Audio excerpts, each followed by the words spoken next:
Yes,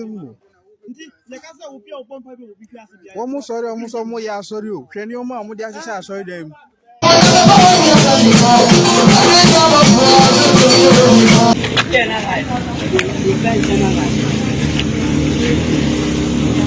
Ebusa comedian so a Sofoba Prophetess Anita Emefa or trendy after say na sorry a waye no Mason foko bubu down no ni akon sam charm bi e wo na sorry say or the Juju e na e ya sorry Sofoba so abeka so be kire nsem di enti a ye ko hu sa na e ma no se e hye na sorry no ase mema hu kire mu no a kire wa adwen ama me e wo comment section aha yi Penyah block media meso say ni di mu obe like video no that one but subscribe button so na be click bell notification icon of latest update and be chile wa adwen ama me e wo comment section meso so ba so no a share no for so anya bi ahwe ejabusia onum se Ghana ha ne wo dinfo brebe e wo harma se emu fa na de omo sunsun sore asofo ana se edifo emu bi ene Prophetess Anita Emefa a na safri de ni atu de Eternal Life Church of Nations sorry no na ewo bono region sunyan abesim domenase ewo Obasewa Junction ana se Dreamfield School Junction eho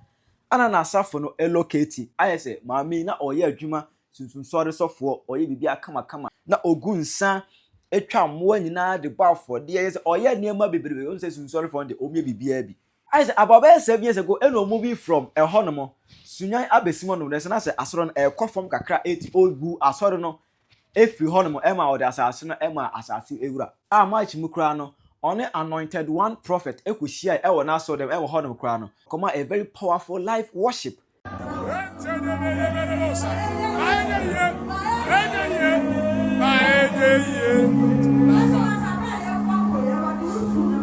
Amen. Raba la ba la ba la ba. Raba ba ba ba ba. Raba da da da da. Holy Ghost sabaya de Ghost. Raba la ba. Raba ba ba. Raba ba ba. Raba ba ba. Raba ba ba. Raba ba ba.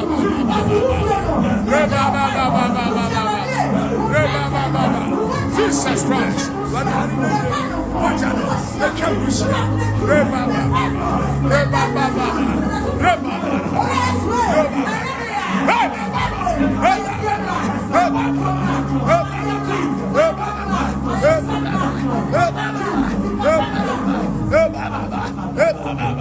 I say mama say oda so egu no sunsun dwuma so a oye na interestingly o movie from sunyan abesim hono no na so ne dia oye dey say what say din no from Eternal Life Church of Nations no abeye Eagle Aura Healing Center aye social media handle nyina no o search Eternal Life Church of Nations unya bi but o search Eagle Aura Healing Center or no the same person na so ba no kana say wusia enu achie no eye sunyan abesim domenase Dreamfield School Junction we na so na esie no Mason for abadan say omu ebubu dan na say obi abeto and akro edi be ni project say na dan no obesi o say odi be shop so be dey ni back or be project e wo so dey me ya say ne aso don bebubu na omu abo foundation start omu project e wo to dia dismay omu eguso omu e2 foundation na no bebe na so ni main entrance ewo main entrance abewura mu e dia ba aso dem hono no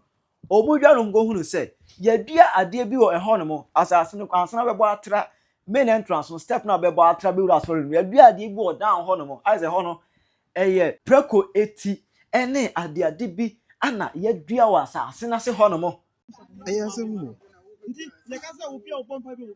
one sorry, almost more ya sorry. Can you mamma would just sorry them? Na higher sorry there, and I saw for the two I say, and then Yamia Dum, almost on BC or hand to move to foundation. I heard your mobile piece was sorry. It's when and Katie and I say identity. Rokoti. Na answer the sound when I said anything. And I'm watching 3 way. There's a Ura, I saw that no Quayano. There's a Ura. Now, Munim was off one. Or your bar. I saw a bum. Hey, the picture of the boy. I saw down and the concrete feel at the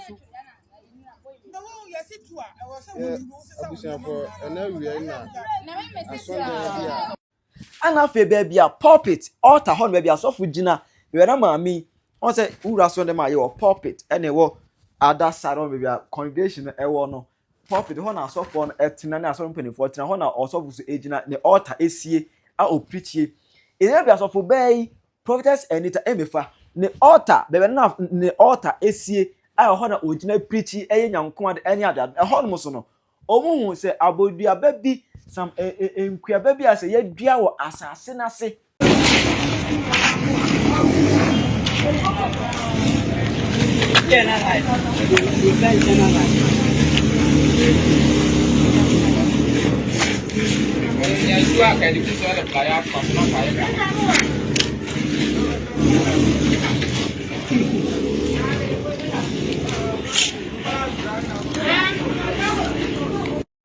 Emma Messi follow mu ya adwuma we no mu hu sa de we no ene Angel FM 4 eye interview enom de enchirimu we e baaye Okay, what me nka Ewe piemu ewo abisim senana wokano oba sewa Johnson Greenfield eho na ewo sunana ewo bromantem ni nyina ne se asori a friend no Eternal Life Church of Nations ye Penyah oda no ye maame Anita Emefa eno na bebre na susu se de asi wo hona no den ni nyina ne se is alleged say baby na ye maame no asori wo oba sewa Johnson Greenfield wa bisimu no if you dan no no dia ana asase no ne dia kire se opeso be ye adwuma wo asase ne so nti ye maame no enya asori ho a wa free ho na no no de basin fo aba se osere omo a omuntu form ho broni be ka se foundation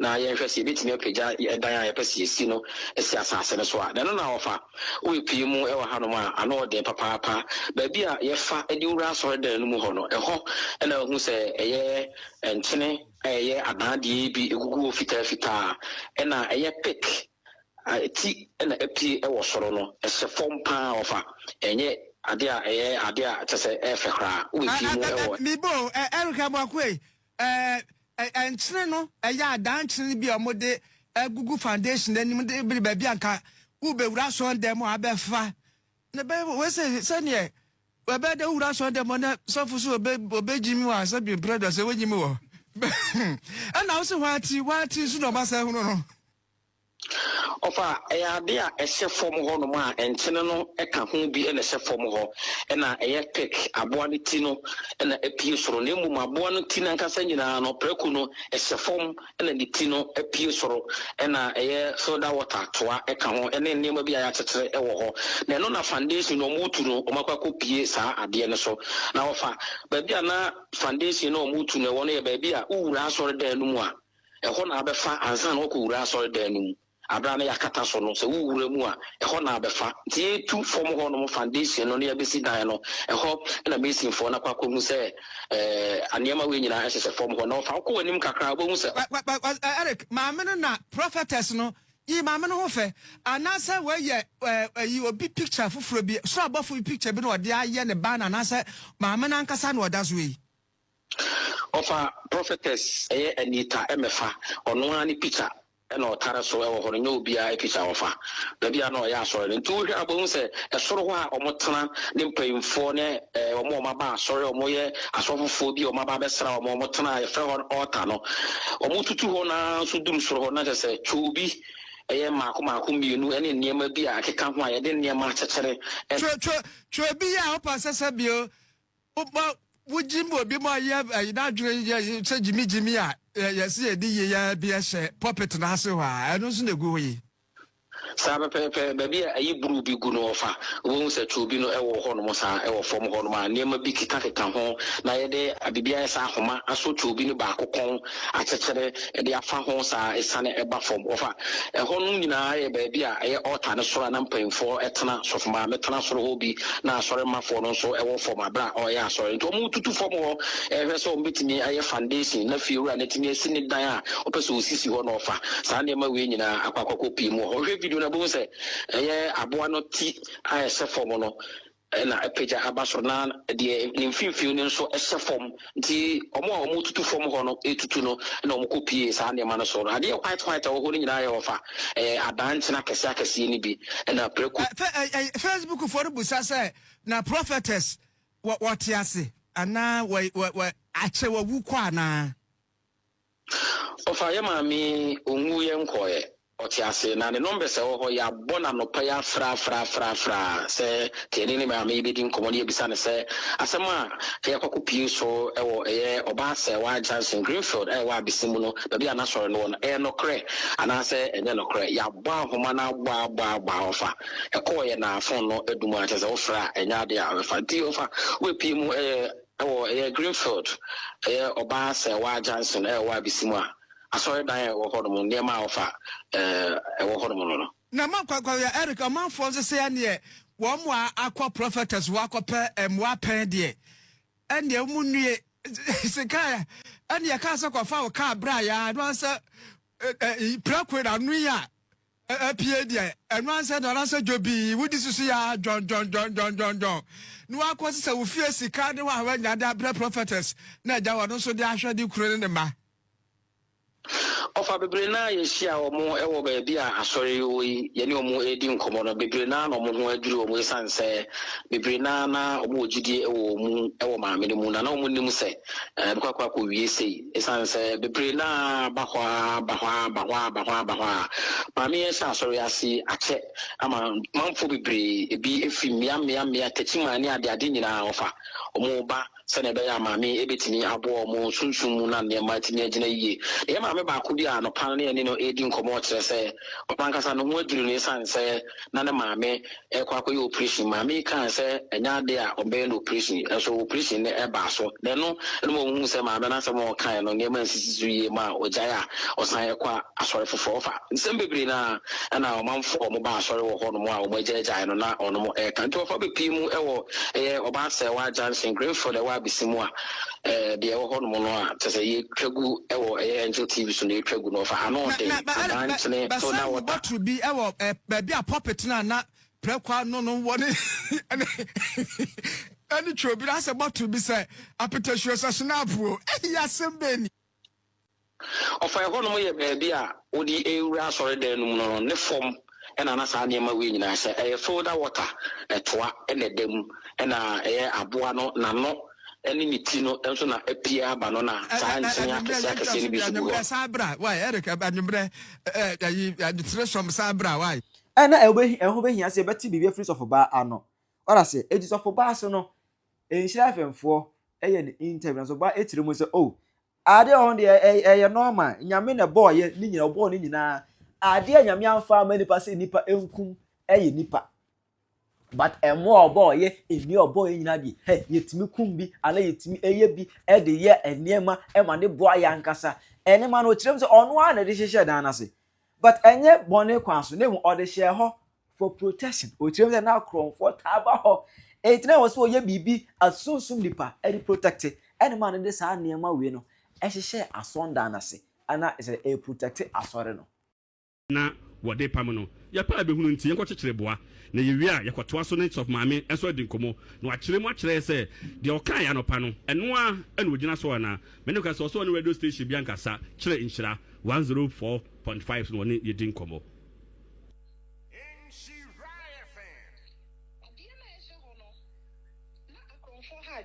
that area. And those who are that area, no, they can testify, say, Chrono Koso, I'm sorry. Now, me, dear, no, Chronophobia, Mura Hoda, and now near ma, the dear Yedin, Eddie Egugu, na Quam, and here. So what be some opinion, sanity? I would never in my life say me deny them soon. No, never. Me yodi forbidden so yo juma. Me go nsa. Okay. Me go me twan koko. Okay. Yes. Me go nsa me twan koko. In public, enye dem me fancy me nyanya juma. So at the end I want honor for that protection na akrɔmfoɔ mbɔ nwura ɛhɔ. That's all. What question they are bisa, Papa? All right. Asɛm nyinaa me amebisa. Odifo ba ma joy. Me joso. Na ho te sɛn? Odo ban kuma dia cheme na nanu madaroma. Yesu da sɛ na nanu ma kwan sɛ ye ne wo ebedi nkɔmɔ anwumre yi. Aha ye nhyira 104.5 FM din e de apia kubi. Na de producer no di ho nkɔmɔ no na pese yesuamu ade ne ehunu de nti a ekoba ne saa. Yawuru sɛ aso da yi na ayobi asase so senkan de anka meka se bi amorente na ye south one de bi awotɔ ana awosre na eba se asitutuo no na omakohunu ne ma bi ehye fom ho saa wadawro ma de di kan ene ma na hye ho ye hu na nkasa bi nkasa bi ya abo aba nkasa ana se ye de nkasa no no Me da se me tia utie for edino aye Anita Emefa ade mo ana se o pese ohu mi yia na wa frɛ me Eagle Oral ana obotantim. Okay, Good. yo obotantim Uko social media handles no so TikTok obehu ho. Okay. Eagle Oral Spiritual Center. Okay. Me a spiritual person. Me a fully spiritual person. And me ye akwankyere direction upon direction. Bible choro kronkron emma ho kwan. Me di ni na bi. Se du enebre ba se me gunsa. Se me twa bo a me twa. Se me friends you are me frɛ. That is me. Okay. And I'm proud of universe. Enemy nanamo. Na bacho adwuma wa ye ne mfie be se ni. I am born with it. Ya de wo.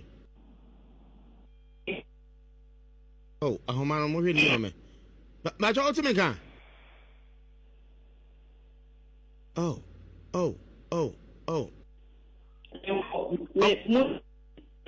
Time ninti. Magina baby ya ka. Aha. So mutime kan. As I said emu ye. Eti ya de ade ne wo, ana wo de aye adwuma saa mfie se ni wadawroma. Brabiomo. Wo se ya de wo, wo de ba bonten se wo de bua nipa na wo de ye adwuma no mfie se ni. Oh, Michelle Mejuma say nkete by the age of 9-10 years no na me titia haban na me friends you. Yeah. Na dia esese aba eje ne ho ntre ha social media so ne nsentwe adwuma ni mu no niema na ye hu no wo asase na se no eye wa na wo de hihye ho niema na mo hu wo asase na se no means someone no ena me mpo me na namo to me e wa bonten da because I am proud of it. It's niema na mo hu wo ho no I am Crawford no. I am glad.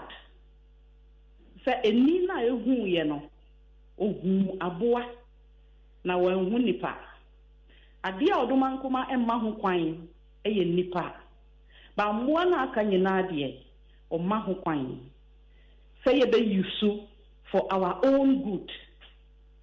And I mind ewiase nyina so say ye bonia and coming Johnny Ho. The Bonia and coming Johnny Ho. Do you know how happy and how glad I am? Because near me per se, as I see your mamma, why ye a mammy. So I'm glad about it. I have me direction to prevent a for every home in Nara. You can test on my war the that. Nina can testify say akron for church to church samuama me hope and akron for Anthony Angura. Yes, because eniama bi nche oduman kuma ni munyam sa sorry dying da ho na akron for abawrema to samuama everything ediko. Now why be say Omunya nkopo we hifa. Me train that question. It is a me direction egu form. Akromfo wia menua madda. Kosi se mi ankasa ni besisa menua ma. And a dan no, let me describe a dan no to wetie for. Okay. No munti asie a dan na ye ka ho asem na enye full block. Na ye half block and then ni aka no eye nnua. Gate no eye nnua. Okay? Ethiopia. Gate ni nyina ye nnua. Ba akromfo anwura ho amfa nuama. This alone na ma adasanti ase say tumi wo baby. Okay. Odumankoma ma ye tumi.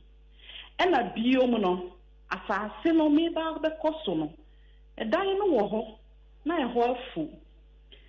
Nipa na odi asase no ma me no. Wa ye me papa such a way say esese me masase no ba mfaso ma no. Nti asase no be ba mfaso a obi anim hawa enchene unwa ponko nantwie ukani na bom no na wanya nchene a wedua ne nye complete.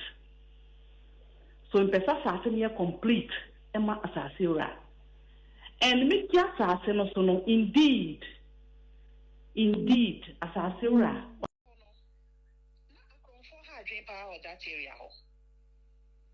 And those who are that area, no, they can testify, say, Rono Kosu, I'm sorry. Now, me, dear, no, Chronophobia, Mura Hoda, and now near ma, the dear Eden, Eddie Egugu, now Quam, and here. So what be Samia, opinion, sanity. I would never in my life say me deny them soon. No, never. Me yodi forbidden show you juma. Me go insa.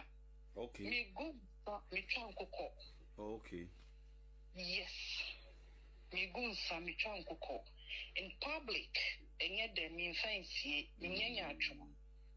So at the end I wo hono e for that protection na akrofo embonwura. That's all. What question be abisa, Papa? All right. Asem na me amebisa. Odifo ba ma joy. Me joso Na ho te sai. odumankoma di acheme na nanu madaroma. Na wa subitu anansi me chese obedi adia. Wa ojejereje. Eti na on ebusia abe dadwa e wo sunwan abesim domena se Dreamfield School Junction and I say Oba Sewa Junction. I'm a home. Aye, once with my cherry ama me. I will comment and some was of Bay Aken. What is your take on that? I Penyah Block Media.